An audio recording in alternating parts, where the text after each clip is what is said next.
Dwi'n caru Sir Fôn oherwydd y teimlad cymuned ti'n cael ym mhobman. Bod ni wedi byw yma ar hyd yn oes, mae yna dal mwy da ni'n gallu ddysgu amdan Ynys Môn, ac mwyaf da ni'n ddysgu, mwyaf fwynhad da ni'n gael hefyd.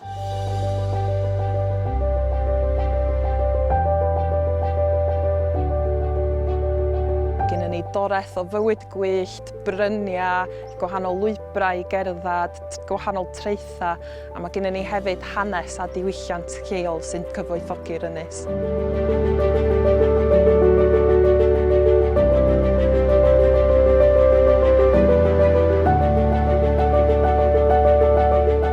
Mae yna doreth o hanes a treftadaeth sydd gynnon ni ar yr ynys. Mae yna jyst gymaint yma i'w ddysgu amdano fo.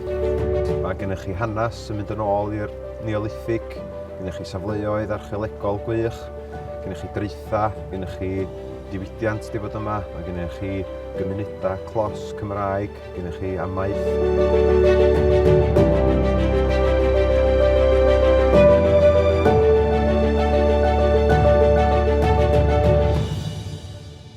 Y llyfr yma ydych chi'n gweld ar postcards ac yn y leaflets, unrhyw eiliad dwi'n gael i fy hun, dwi'n mynd i'r llyfr yma a dwi'n cymryd o fewn a jyst yn mwynhau byw ar Sir Fôn.